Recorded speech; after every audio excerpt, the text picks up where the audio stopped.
देख रहे हैं खबरों नजर चैनल। खबर यूपी के जिला आजमगढ़ से है, जहां बहुजन समाज पार्टी बसपा ने आज कलेक्ट्रेट स्थित अंबेडकर पार्क में एक विशाल धरना प्रदर्शन का आयोजन किया। यह प्रदर्शन संसद के शीतकालीन सत्र में केंद्रीय गृह मंत्री अमित शाह द्वारा डॉक्टर भीमराव अंबेडकर पर की गई टिप्पणी के विरोध में किया गया था। धरना प्रदर्शन में मुख्य अतिथि के रूप में बोलते हुए पूर्व सांसद डॉक्टर बलिराम ने कहा कि जब तक केंद्रीय गृह मंत्री अमित शाह माफी नहीं मांगते हैं, तब तक बसपा का विरोध प्रदर्शन जारी रहेगा। बसपा पदाधिकारियों ने कहा कि सरकार लगातार डॉक्टर भीमराव अंबेडकर का अपमान कर रही है, जिसे वे सहन नहीं करेंगे और इसके खिलाफ लगातार विरोध प्रदर्शन करते रहेंगे। प्रदर्शन में बड़ी संख्या में बसपा नेताओं और कार्यकर्ताओं ने हाथों में तख्तियां लेकर अमित शाह मुर्दाबाद के नारे लगाए और उनके इस्तीफे की मांग की। इस दौरान कार्यकर्ताओं ने पुतला फूंककर अपना आक्रोश व्यक्त किया। बसपा सुप्रीमो मायावती के निर्देशानुसार पूरे प्रदेश में डॉक्टर भीमराव अंबेडकर के विरुद्ध की गई टिप्पणी के विरोध में प्रदर्शन किया जा रहा है।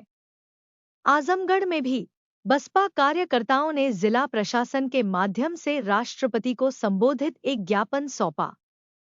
धरना प्रदर्शन में बहुजन समाज पार्टी के बड़ी संख्या में कार्यकर्ता और पदाधिकारी शामिल हुए।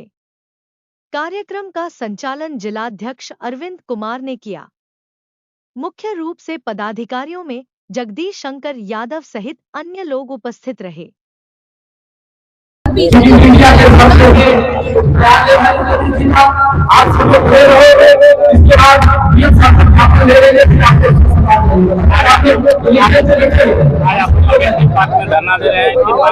धरना दे रहे हैं।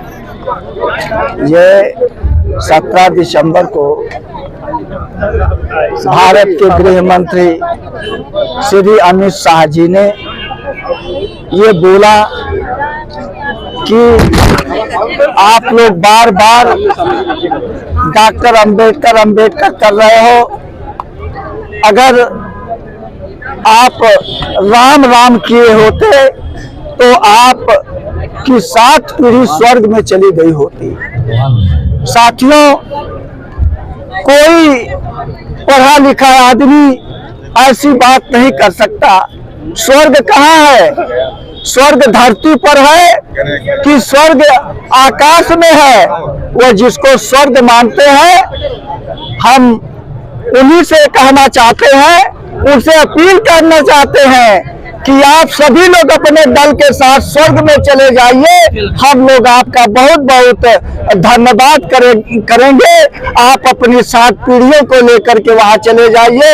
हमको इस धरती पर रहने दीजिए और बाबा साहब डॉक्टर अंबेडकर का जो संविधान है, उस संविधान के अनुरूप हमको चलने दीजिए। क्या मांग है आप लोग? हम लोगों की मांग है कि बाबा साहब डॉक्टर अंबेडकर जैसे विद्वान को, जिसको दुनिया उनको विद्वान मानती है, उनको सिंबल ऑफ नॉलेज कहती है, अगर ऐसे व्यक्ति के ऊपर कोई संसद में और संसदीय भाषा का प्रयोग करे तो उसके हम लोग खिलाफ हैं।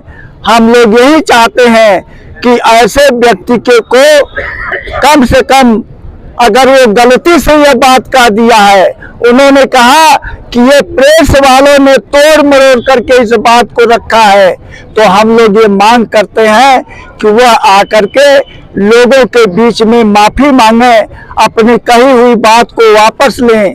अगर ऐसा नहीं करते हैं तो हम लोग उनके त्याग पत्र को लेकर के पूरे देश में, अभी तो ये हम अनशन के रूप में शांतिपूर्वक ढंग से यहाँ कर रहे हैं, जब हम पूरे देश के पैमाने पर जब दूसरा हम लोग अनशन शुरू करेंगे, क्रमिक अनशन, भूख हड़ताल और चक्का जाम जब हम लोग करेंगे तो सचमुच में इनकी कुर्सी डगमगा जाएगी। इसलिए हम उनको यही सलाह देंगे कि वह जल्दी से जल्दी वो माफी मांग ले और अपनी बात को वापस ले लें। गृह मंत्री का बयान आया है कि उन्होंने जिस तरीके की बातें कही उसका मतलब दूसरा निकाला गया, उसका संशय दूसरा निकाला गया, एक तरफ उन्होंने बयान दिया है। देखिए, अभी मैं बोल रहा था तो मैं यही कह रहा था कि मोदी जी भी कहते हैं और उनके लोग भी कहते हैं कि हम मन की बात कर रहे हैं। ये सचमुच में उन्होंने अपने मन की बात किया।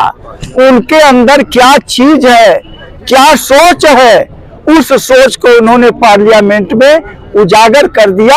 अगर हमारे मीडिया बंधुओं के ऊपर वो आरोप लगा रहे हैं और ये कह रहे हैं ये तोड़ मरोड़ करके पेश किया गया है, तो ये सरासर झूठ है, गलत है। वो अपने मन की बात कहती है। सर, आपने कहा कि हम भगवान राम को नहीं मानते हैं और इनको ही भगवान मानते हैं। मैं ये बात नहीं कहा।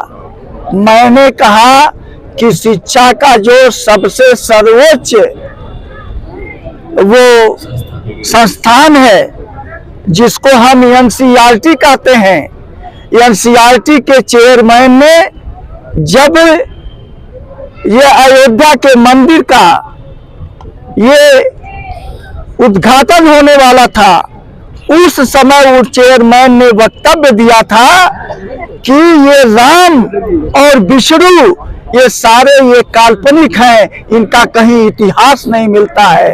तो हम लोग तो इतिहास के आधार पर बात करते हैं, जिसका कोई इतिहास नहीं है उसका हम नाम